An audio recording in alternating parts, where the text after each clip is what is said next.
ಫ್ಲಿಪ್ಕಾರ್ಟ್ ಅಂತಕ್ಕಂಥ ಒಂದು ಸಂಸ್ಥೆ ₹1ಗೆ 1 ಲೀಟರ್ ಹಾಲು ಕೊಡ್ತಕ್ಕಂಥ ರೈತ ಸಮುದಾಯವನ್ನು ಧ್ವಂಸ ಮಾಡ್ತಕ್ಕಂಥ ಒಂದು ಕೃತ್ಯಕ್ಕೆ ಕೈ ಹಾಕಿದೆ. ₹1ಗೆ 1 ಲೀಟರ್ ಹಾಲು ಹಣ ಮಾಡೋ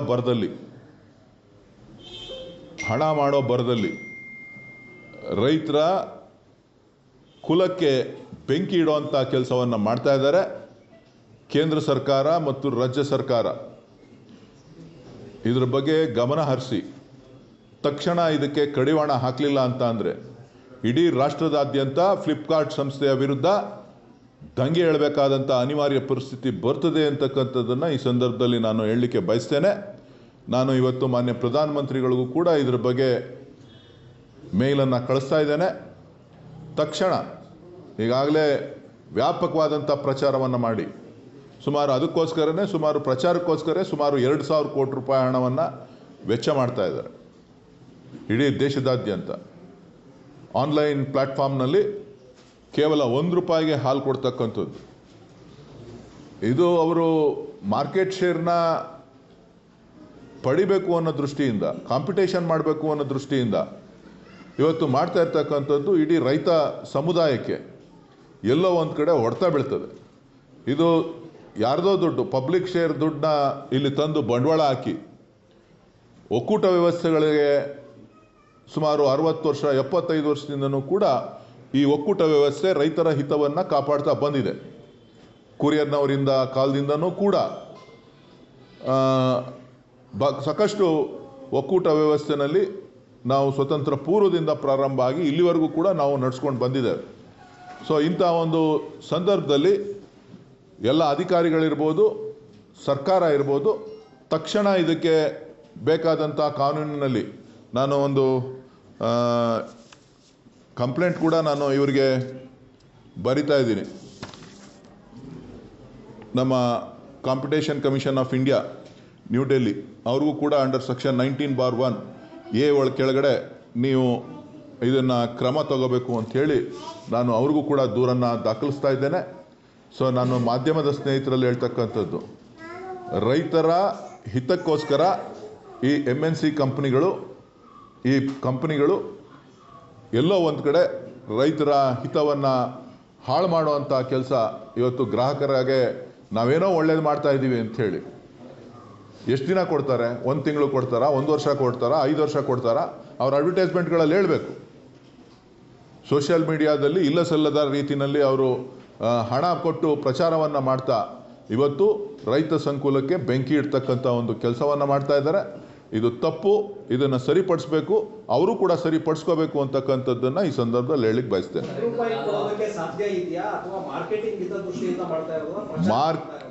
ಪ್ರಚಾರಕ್ಕಿಂತ ಇಡೀ ರೈತ ಸಮುದಾಯಕ್ಕೆ ಆಗ್ತಕ್ಕಂಥ ಅನ್ಯಾಯ.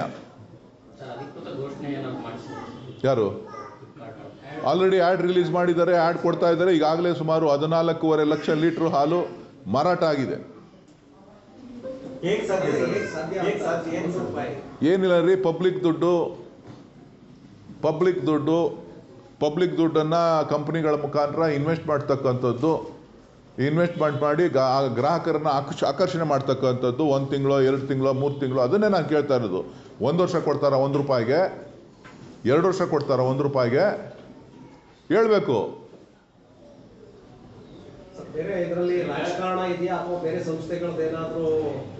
ಅದ್ರ ಬಗ್ಗೆ ನಾನು ಮಾಹಿತಿಯನ್ನು ಕಲೆಕ್ಟ್ ಮಾಡ್ತಾ ಇದ್ದೀನಿ. ನನಗೆ ನಿನ್ನೆ ರಾತ್ರಿ ನಾನು ಯಾವುದೋ 1-2 ಆ್ಯಡ್ ನೋಡಿದೆ. ಸೊ ಅದಾದಮೇಲೆ ನಾನು ನಮ್ಮ ಅಧಿಕಾರಿಗಳಿಗೂ ಇವತ್ತು ಮಧ್ಯಾಹ್ನ ನಾನು ಭೇಟಿ ಮಾಡಿ ನಾನು ಮಾತನಾಡ್ತಾ ಇದ್ದೇನೆ. ಸೊ ಅದಕ್ಕೆ ಬೇಕಾದಂಥ ಕಂಪ್ಲೇಂಟ್ಸ್ ದೂರುಗಳನ್ನು ಕೂಡ ನಾನು ದಾಖಲಿಸ್ತಾ ಇದ್ದೇನೆ. ಸೊ ನನ್ನ ಕಳಕಳಿ ಏನಪ್ಪ ಅಂತ ಹೇಳಿದ್ರೆ, ಕಾಂಪಿಟೇಷನ್ ಹೆಸರಲ್ಲಿ, ವ್ಯಾಪಾರದ ಹೆಸರಿನಲ್ಲಿ, ಬಿಸ್ನೆಸ್ ಹೆಸರಿನಲ್ಲಿ ಈ ರೀತಿಯಾಗಿ ರೈತ ಸಂಕುಲಕ್ಕೆ ಬೆಂಕಿ ಇಡ್ತಕ್ಕಂಥದ್ದು. ನಾವು ಹೊರಗಡೆಯವ್ರು ಯಾರೋ ಮಾಡ್ತಾರೆ ಅಂತಂದರೆ ಇಂಟರ್ನಲ್ಲೇ ನಮ್ಮ ದೇಶದಲ್ಲಿರ್ತಕ್ಕಂಥವರೇ ಈ ರೀತಿಯ ಕ್ರಮಗಳನ್ನು ತೆಗೆದುಕೊಳ್ತಕ್ಕಂಥದ್ದು ಎಷ್ಟು ಸರಿ? ಈ ರೀತಿ ವ್ಯಾಪಾರನ ಗಳಿಕೆಯನ್ನು, ಅವರ ಕಂಪನಿ ವ್ಯಾಲ್ಯೂಯೇಷನನ್ನು ಜಾಸ್ತಿ ಮಾಡಿಸ್ಕೊಳ್ಳೋಕ್ಕೋಸ್ಕರ ಈ ರೀತಿಯಾಗಿ ಮಾಡಿ ವ್ಯವಸ್ಥೆಯನ್ನು ಹಾಳು ಮಾಡ್ತಕ್ಕಂಥದ್ದು, ಒಕ್ಕೂಟದ ವ್ಯವಸ್ಥೆಯನ್ನು ಹಾಳು ಮಾಡ್ತಕ್ಕಂಥದ್ದು, ರೈತರನ್ನ ಹಾಳು ಮಾಡ್ತಕ್ಕಂಥದ್ದು, ಗ್ರಾಹಕರನ್ನು ಸೆಳೀಲಿಕ್ಕೋಸ್ಕರ ಬೇರೆ ಬೇರೆ ರೀತಿಯಾಗಿ ಮಾಡ್ತಕ್ಕಂಥದ್ದು. ನಾವು ನಾವು ರೈತರಿಗೆ 38 ರೂಪಾಯಿ, 39 ರೂಪಾಯಿ, 40 ರೂಪಾಯಿ ಈ ರೀತಿ ನಾವು ಹಣವನ್ನು ಪಾವತಿ ಮಾಡ್ತಾ ಇದ್ದೀವಿ. ಇವರು 1 ರೂಪಾಯಿಗೆ ಇವ್ರು ಕೊಡ್ತೀವಿ ಅಂತ ಹೇಳಿದ್ರೆ ಹೇಗೆ ಸಾಧ್ಯ ಆಗ್ತದೆ?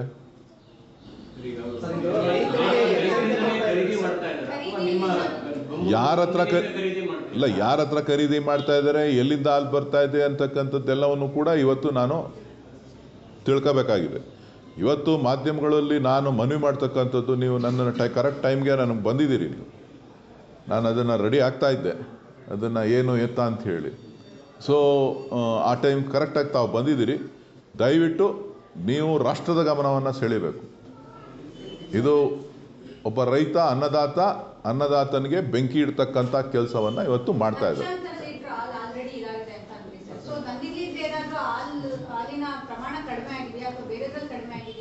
ಸಿ ಓವರಾಲ್ ಏನಾಗುತ್ತೆ ಅಂತ ಅಂದರೆ, ಗ್ರ್ಯಾಜುಯಲಿ ಮಾರ್ಕೆಟಲ್ಲಿ ನಂದಿನಿ ಒಂದೇ ಇಲ್ಲ, ಎಲ್ಲರೂ ಕೂಡ ಇರ್ತಾರೆ.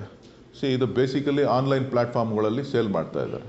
ಆನ್ಲೈನ್ ಪ್ಲ್ಯಾಟ್ಫಾರ್ಮಲ್ಲಿ ಸೇಲ್ ಮಾಡಬೇಕಾದ್ರೆ ಆನ್ಲೈನ್ ಪ್ಲ್ಯಾಟ್ಫಾರ್ಮಲ್ಲಿ ಎಷ್ಟೋಯ್ತು ಏನು ಅಂತ ಹೇಳ್ಬಿಟ್ಟು ನಮಗೆ ಗೊತ್ತಾಗೋದು. ಗ್ರ್ಯಾಜುಯಲಾಗೆ ನಮಗೆ ಒಂದೊಂದು ಸಂಸ್ಥೆಗಳಿಗೆ ನಮ್ಮ ಒಕ್ಕೂಟಕ್ಕೂ ಒಂದು 40-50 ಸಾವಿರ ಕಡಿಮೆ ಆಗಿದೆ. ಸೊ ನಾವು ಎಷ್ಟು ದಿನದಿಂದ ಆಗಿದೆ ಏನು ಎತ್ತ ಅಂತೇಳಿ ಈಗ ಅಸೆಸ್ಮೆಂಟ್ ಮಾಡಬೇಕು. ಈಗ ನಾವು ಬೆಂಗಳೂರಲ್ಲಿ ನಾವು 4 ಒಕ್ಕೂಟಗಳು ಮಾರಾಟ ಮಾಡ್ತೀವಿ. ಇಲ್ಲಿ 1.5 ಲಕ್ಷ ಲೀಟ್ರು ಕಡಿಮೆ ಆಗಿರ್ತದೆ. ಖಾಸಗಿಯವರು ಸುಮಾರು 30%, 40% ಅವರು ಮಾರಾಟ ಮಾಡ್ತಾ ಇದ್ದಾರೆ. ಅದು ಅವ್ರ ಮೇಲೂ ಕೂಡ ಹೊಡೆತ ಬೀಳ್ತಿರ್ತದೆ. ಹೀಗೆ ಎಲ್ಲರ ಮೇಲೂ ಕೂಡ ಇದು ಹೊಡೆತ ಬೀಳ್ತಕ್ಕಂಥದ್ದು ರಾಷ್ಟ್ರದ ಮೂಲೆಗಳಲ್ಲಿ. ಕರ್ನಾಟಕ ಒಂದೇ ಅಲ್ಲ, ಇಡೀ ರಾಷ್ಟ್ರದಲ್ಲಿ ಇದನ್ನು ವ್ಯಾಪಕವಾಗಿ ಪ್ರಚಾರ ಮಾಡಿ ಅವರು ಆರ್ಥಿಕವಾಗಿ ಬಲಿಷ್ಠರಾಗಿದ್ದೀವಿ ಅಂಥೇಳಿ ಇವತ್ತು ಈ ರೀತಿಯ ಒಂದು ಆ್ಯಡ್ಗಳನ್ನು ಕೊಟ್ಟು ಜನರನ್ನು ಸೆಳೆಯುವಂಥ ಕೆಲಸವನ್ನು ಮಾಡ್ತಾಯಿದ್ದಾರೆ. ಇದರಿಂದ ವ್ಯವಸ್ಥೆ ಹಾಳಾಗ್ತದೆ. ಹೋರಾಟಕ್ಕೆ ಇಳಿರಿ ಅಂತ ಹೇಳ್ತಾ ಇದ್ದೀನಿ. ಎಚ್ಚರಿಕೆ ಅಲ್ಲ, ರೈತರಿಗೆ ಎಚ್ಚರಿಕೆ ಕೊಡೋಕೆ ನಾನು ಯಾರು? ರೈತರು ಹೋರಾಟವನ್ನು ಮಾಡಬೇಕು, ಸರ್ಕಾರ ಎಚ್ಚರಿಕೆ ಕ್ರಮವನ್ನು ತೆಗೆದುಕೊಳ್ಬೇಕು. ಇವ್ರು ಯಾರು ಮಾಡ್ತಾ ಇದ್ದಾರೆ ಅವ್ರಿಗೆ ಎಚ್ಚರಿಕೆ ಕೊಡ್ತಾ ಇದ್ದೀನಿ.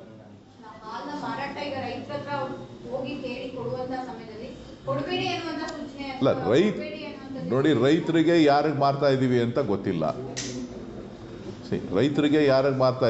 ಗೊತ್ತಿಲ್ಲ.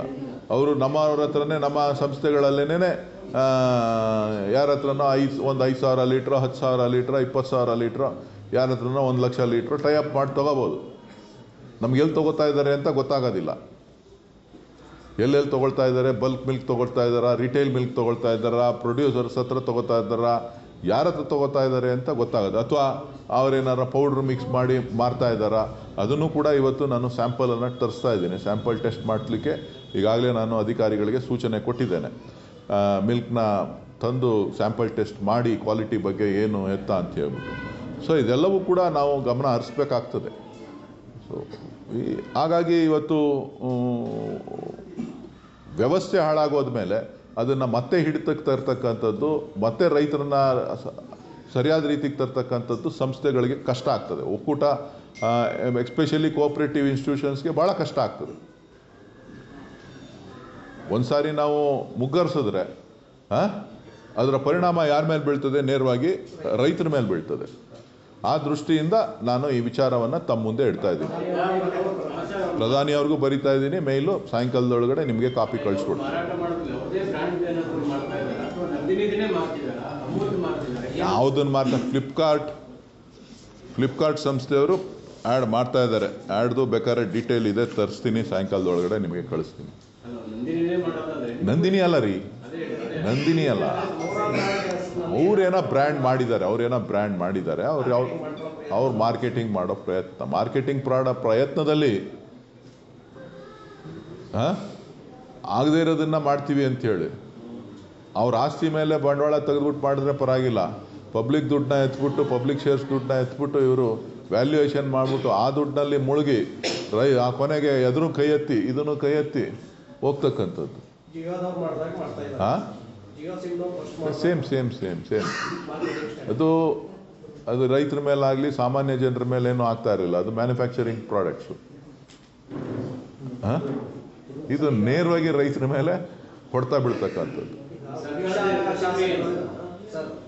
ದೇಶಾಸ್ತ್ರವನ್ನು ಮತ್ತೆ ಏನಾದರೂ ಸಂಕಷ್ಟವನ್ನು ಮೈ ಮೇಲೆ ಹಾಕೊಳ್ತಾ ಇದ್ದಾರೆ ಅಂತ ಡಿ ಸಿ ಗೊತ್ತಿಲ್ಲಪ್ಪ ನನಗೆ. Thank you.